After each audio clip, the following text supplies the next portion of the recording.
Assalamualaikum warahmatullahi wabarakatuh. Halo sahabat kanal Pedia Islam.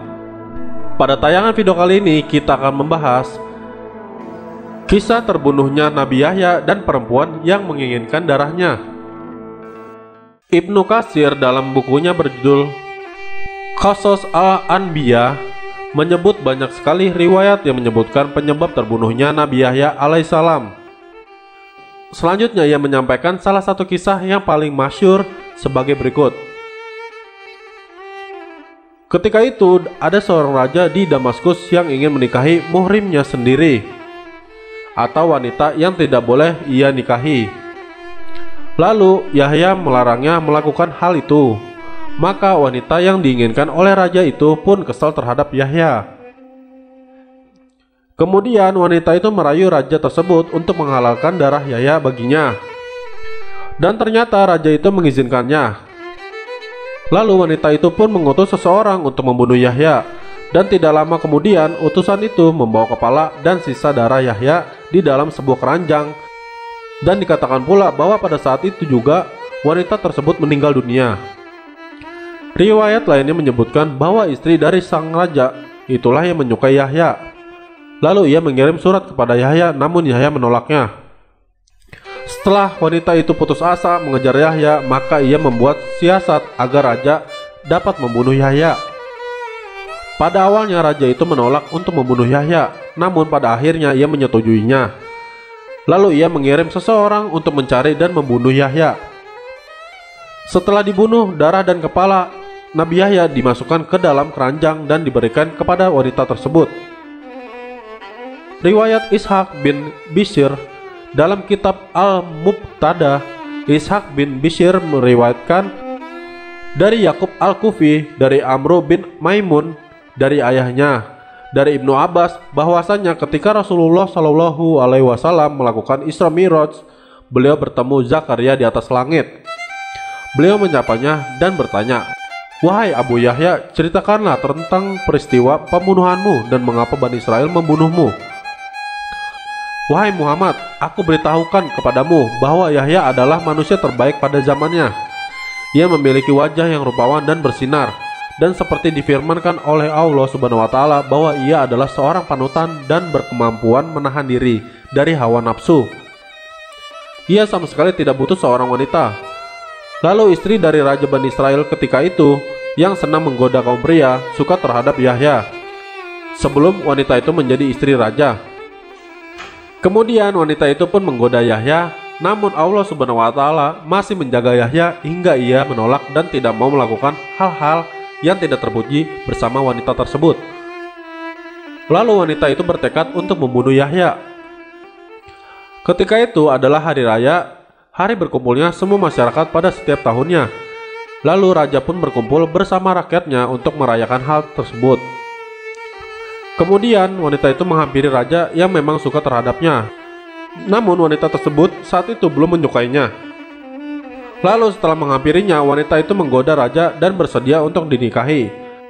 Setelah mendapatkan penawaran yang memang ditunggu-tunggunya, lalu raja itu berkata, "Mintalah kepadaku, apa saja yang kamu inginkan, aku pasti akan meluluskan."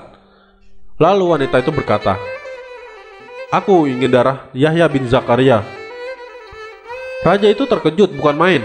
Lalu ia berkata, "Mintalah yang lain atau darah orang lain selain Yahya." Wanita itu tetap bersikukuh, "Aku hanya ingin darah Yahya." Maka raja itu pun menyetujuinya. "Baiklah kalau begitu, darahnya akan aku berikan kepadamu." Kemudian raja itu mengutus para pasukannya untuk mencari Yahya dan membunuhnya. Tidak lama kemudian mereka pun menemui Yahya yang sedang sholat di mihrabnya, dan aku juga sedang sholat di sampingnya.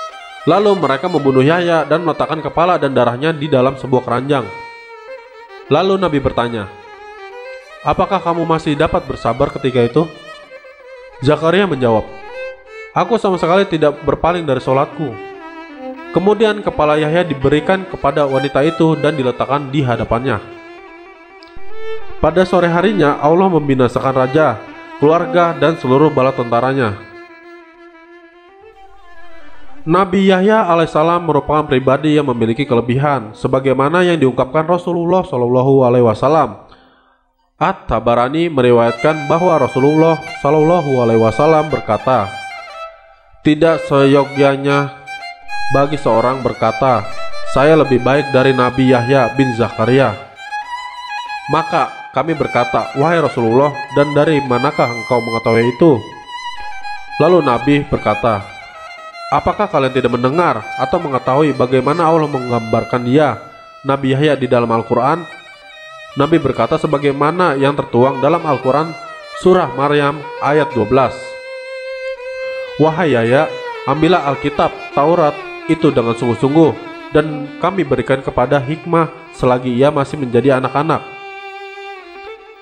Kemudian Nabi Muhammad SAW membacakan lagi sampai pada surat Al-Imran penggalan ayat 39.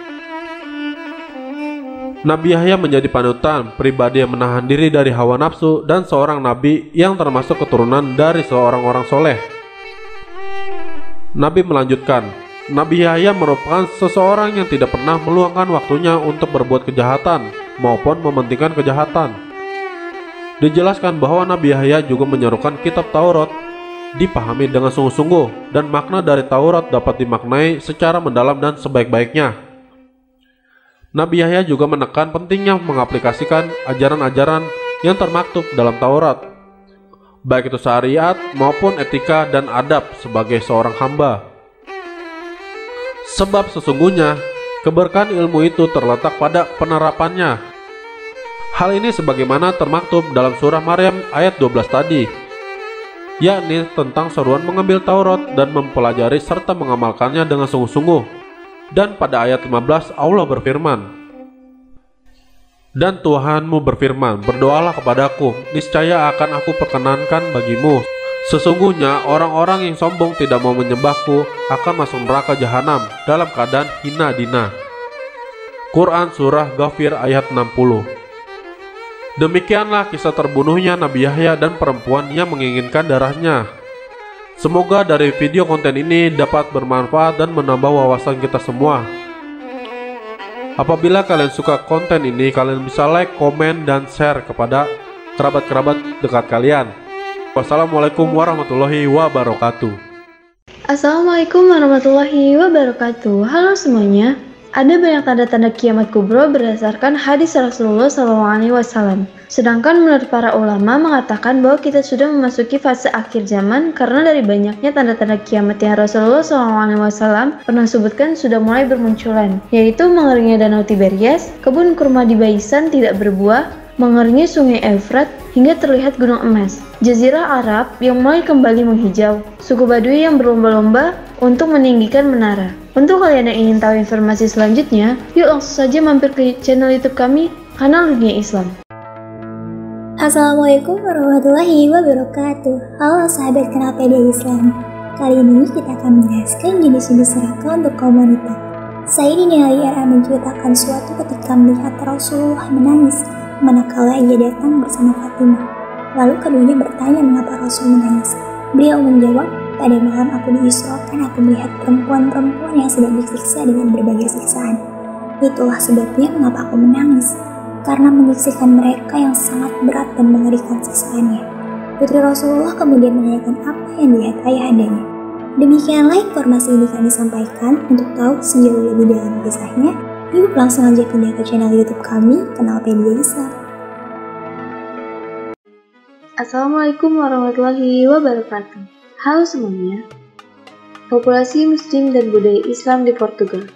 Kehadiran Islam di Portugal beberapa abad lalu masih menyisakan warisan intelektual dan budaya. Banyak hal yang menunjukkan bahwa pengaruh Arab masih bisa ditemukan dalam bahasa Portugal. Tak mengejutkan memang, sebab selama berabad-abad wilayah yang kini menjadi negara Portugal sudah diperintah Muslim berbahasa Arab yang dikenal sebagai bangsa Moor.